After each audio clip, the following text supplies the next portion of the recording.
Chapitre 47.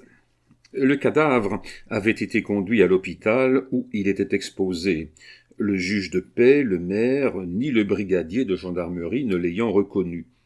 Je voulus tout naturellement aller voir au jour ce qui m'avait fait grand peur la nuit. Ma mère me fit promettre de ne rien dire, sachant que lorsque j'avais promis, je tenais parole. Le cadavre était abrité sous un hangar et couché sur une table.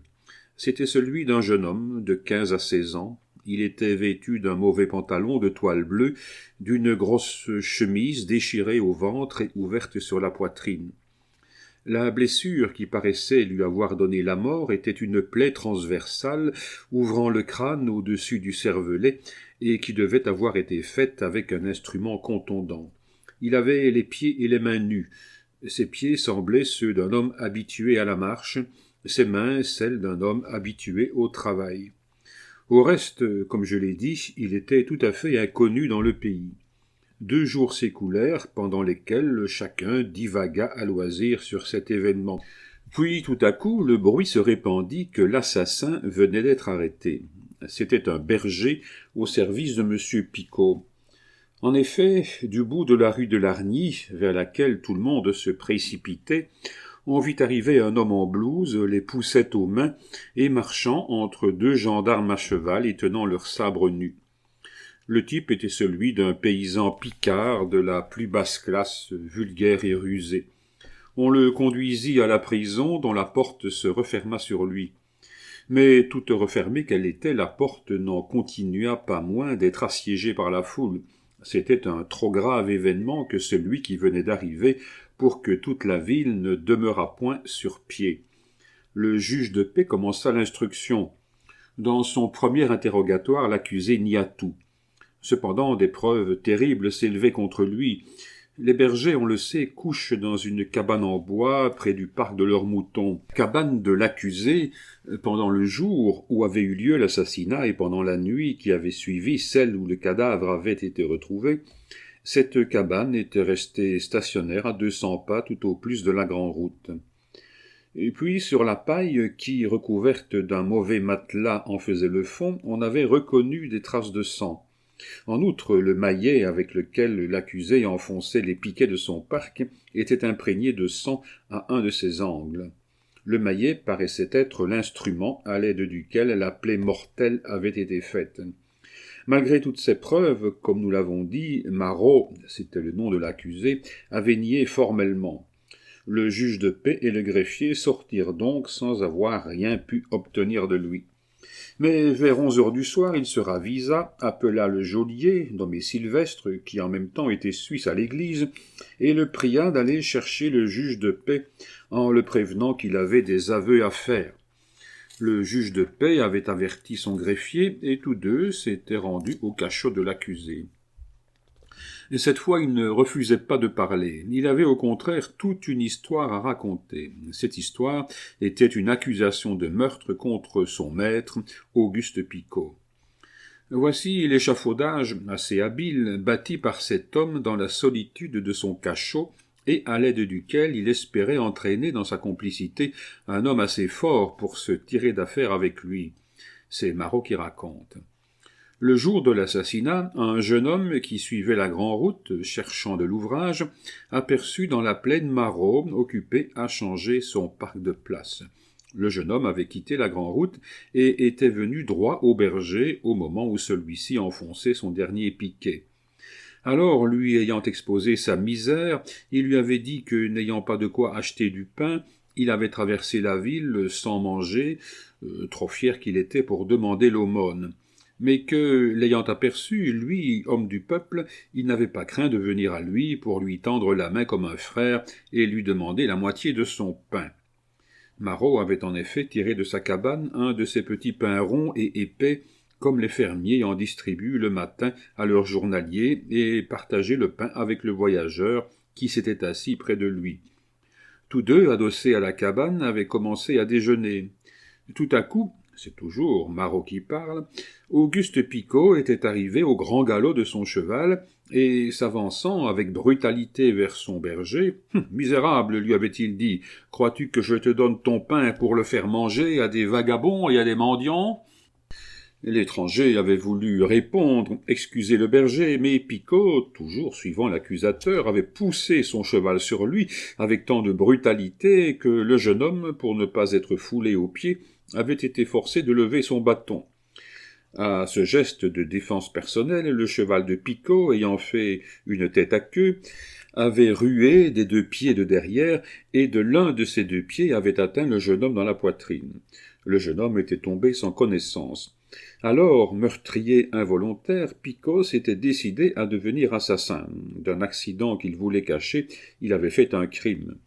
Regardant autour de lui, il avait vu à terre le maillet avec lequel Marot venait d'enfoncer les piquets de son parc, et d'un coup violemment asséné derrière la tête, il avait achevé le malheureux voyageur, qui n'était qu'évanoui. La mort avait été presque instantanée.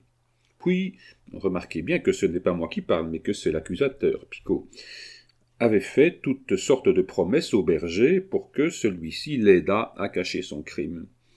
Le berger avait eu la faiblesse de se laisser toucher par les supplications de son maître. Il avait consenti à recéler le cadavre dans sa cabane. De là les vestiges sanglants qui avaient taché la paille et le matelas. Le soir arrivé, Picot devait revenir à la cabane. Alors on prendrait le cadavre et, profitant de l'obscurité, on le transporterait dans le moulin à vent dont Picot avait la clé. Les 2 complices entraient, la porte se serait refermée sur eux et sur le cadavre, on aurait creusé une fosse et l'on y aurait enterré le malheureux voyageur. Mais comme ils traversaient la route, le bruit d'un cheval arrivant au galop les avait effrayés. Ils avaient laissé glisser le cadavre de leurs mains et avaient tiré chacun de leur côté. 10 minutes après, ils étaient revenus, mais alors c'était le voiturier et sa voiture qui avaient apparu au haut de la montagne de Vauciennes et les avaient forcés d'abandonner de nouveau leur sombre besogne. Cette fois, le voiturier avait relevé le cadavre et l'avait rapporté, comme on a vu, à Villers-Cotterêts. Toute espérance de cacher le crime leur avait donc échappé, et ils n'avaient plus dû se préoccuper que d'une chose, c'était de se sauvegarder eux-mêmes. Marot avait été pris, avait essayé de nier d'abord, mais ensuite il avait réfléchi et il aimait mieux avouer le rôle passif qu'il avait joué dans toute cette affaire que de risquer sa vie dans une dénégation complète. Nous venons de le voir, la fable était assez habilement conçue, non pas pour amener la conviction chez le juge, mais au moins pour le mettre dans la nécessité d'arrêter Picot. Aussi, le matin venu, apprit-on tout à la fois la dénonciation du berger et l'arrestation de son maître. La nouvelle fit grand bruit, et Picot n'était pas aimé. Il était riche, beau garçon, vigoureux de corps, hautain de parole, qualités et défauts qui, dans une petite ville, constituent fatalement l'impopularité. Picot, en réalité, n'avait jamais fait de mal à personne. Eh bien, à la première nouvelle du malheur qui lui arrivait, il eut la moitié de la ville contre lui. C'était en vérité une famille malheureuse que celle de la famille Picot, et Dieu lui faisait payer bien cher la richesse qu'il lui donnait. 4 ans auparavant, Stanislas Picot, on se le rappelle, s'était tué à la chasse. 2 ans auparavant, la ferme avait brûlé, et voilà qu'aujourd'hui le fils aîné était accusé d'assassinat. L'enquête se poursuivit activement, il fut décidé qu'on ferait le lendemain une visite sur les lieux. Le procureur du roi était arrivé de Soissons. Je me rappellerai toujours l'effet terrible que me produisit la vue de ce cortège traversant la Grand-Place. En tête marchaient les autorités de la ville et le procureur du roi, puis Picot, entre 2 rangs de gendarmes, placés les uns devant, les autres derrière lui, puis le berger, entre 2 autres rangs de gendarmes, disposés de la même façon, puis toute la ville. Les uns sur les portes et aux fenêtres, les autres suivant le cortège. Tout cela marchait d'un pas rapide car il pleuvait. On parle de l'égalité devant la loi, et les juges avaient cru faire de l'égalité en plaçant ces 2 hommes à pied, l'un comme l'autre, entre un nombre égal de gendarmes. Seulement ils avaient oublié la différence des impressions qui, dans 2 organisations différentes, placées relativement l'une au bas, l'autre au haut de l'échelle sociale, assaillaient ces 2 cœurs. Certes, toutes les tortures de la situation étaient pour l'homme élevé. Pour l'autre, il y avait presque un triomphe. Il avait d'un mot attiré au même niveau que lui un homme placé si fort au-dessus de lui que 8 jours auparavant, il en recevait son pain, son salaire, et ne lui parlait que le chapeau à la main. Aussi, sur le visage ignoble de cet homme rayonnait la basse satisfaction de la vengeance. En outre, il avait les sympathies des hommes de sa classe, qui le regardaient comme une victime, et même de quelques organisations envieuses placées dans les classes plus élevées. Quant à Picot, son visage était calme, mais on sentait bouillonner dans cette large poitrine la colère, la honte et l'orgueil révolté. Non, la justice ne traitait pas ces deux hommes d'une manière égale, par cela même qu'elle les traitait en égaux. Le lendemain, ce fut une autre cérémonie, non moins sombre. On procéda à l'exhumation. Toute la discussion porta sur la poitrine meurtrie du jeune homme. Le berger prétendait qu'elle avait été meurtrie par le coup de pied du cheval. Picot répondait que si elle eût été meurtrie par un coup de pied de cheval, par un seul coup surtout, assez violent pour amener l'évanouissement, les contours du fer seraient tracés sur cette poitrine meurtrie, c'est vrai, mais bien plus probablement par les sabots du berger que par le fer de son cheval. Les deux accusés furent envoyés dans les prisons de Soissons. Au bout d'un mois, une ordonnance de non-lieu fut rendue en faveur de Picot. Il revint dans sa famille. Mais le coup avait été si violent qu'il avait brisé l'avenir de cet homme. De hautain qu'il avait été, il devint misanthrope. Il se renferma dans sa propriété de Noue, évita toutes les réunions des gens de son âge et finit par épouser la fille d'un gendarme qui depuis longtemps était sa maîtresse. Sans doute, car il y a une récompense au bout de tout malheur non mérité, sans doute c'est une voie douloureuse par laquelle la Providence l'a conduit à la simplicité et au bonheur. Il a d'abord eu une grande joie, la joie réelle de ce monde. Son père et sa pauvre mère, qui l'aimait tant, sont morts près de lui dans la plus extrême vieillesse. Le berger fut condamné à 12 ou 15 ans de prison, je crois, pour avoir volé les habits trouvés sur un homme mort. Étrange jugement qui constatait un crime, mais sans désigner de criminel. Voici maintenant de nouveaux détails que j'ai recueillis depuis le procès. Le jeune homme que j'avais trouvé assassiné le 13 septembre 1816 se nommait Félix Adolphe Joseph Biaudet. Il était fils de François-Xavier Léger Biaudet, huissier audancier près du tribunal de première instance de l'arrondissement de Strasbourg. Il était né à Strasbourg le 1er avril 1801 et avait par conséquent à l'époque de sa mort 15 ans, 6 mois et 12 jours. Il était domestique chez M. Maréchal, inspecteur forestier à Vervins, et porteur, lors de l'assassinat, d'un passeport pour Paris, délivré à Vervins le 8 septembre 1816. Probablement, à cette heure, le père et la mère de ce pauvre enfant sont morts, et je suis peut-être le seul au monde qui, dans ce retour vers ma jeunesse, pense encore à lui.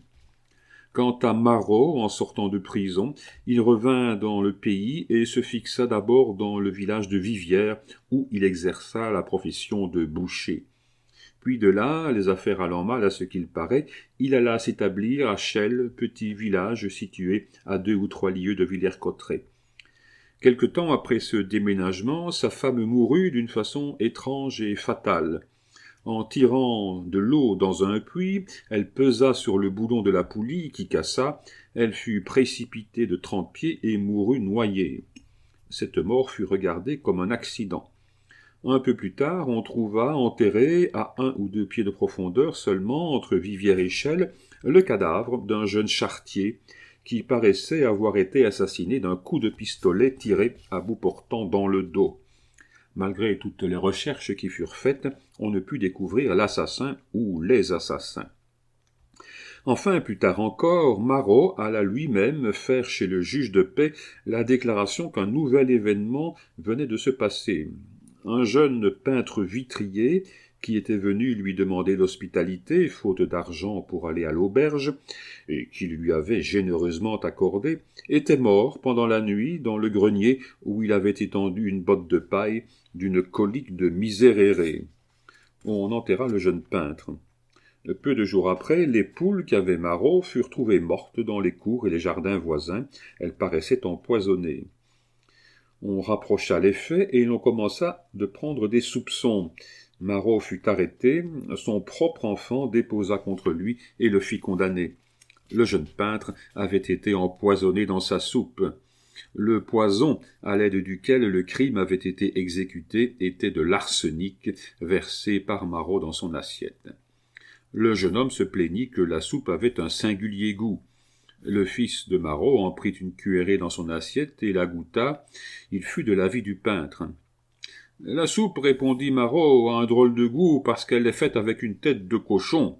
Quant à toi, gourmand, ajouta-t-il en s'adressant particulièrement à son fils, mange ta soupe et laisse ce garçon manger la sienne, chacun sa part. » Cependant, le goût de cette soupe était tellement âcre que le jeune peintre en avait laissé la moitié, on avait jeté le reste sur le fumier, les poules l'avaient mangé, et, poursuivis par la douleur, s'étaient éparpillés à droite et à gauche, dénonçant de leur côté l'empoisonnement par leur mort. Cette fois, les charges qui s'élevaient contre Marot furent si fortes qu'il ne put nier. Alors, voyant qu'il n'y avait plus de salut à espérer pour son dernier crime, il avoua tous les autres. Il avoua que c'était lui qui avait tué Biaudet pour lui prendre 6 à 8 francs qu'il avait sur lui. Il avoua qu'il avait limé le boulon de la poulie pour que sa femme, qui venait de lui faire une donation, fût précipitée dans le puits et se tua en tombant ou se noya. Il avoua que c'était lui qui avait tué d'un coup de pistolet à bout portant et pour lui voler 30 francs qu'il venait de recevoir, le jeune charretier dont le cadavre avait été retrouvé entre Chelles et Viviers. Il avoua enfin que c'était lui qui, pour lui voler 12 francs, avait empoisonné le jeune peintre vitrier en jetant de l'arsenic dans son assiette. Marot fut condamné à mort et exécuté à Beauvais en 1828 ou 1829.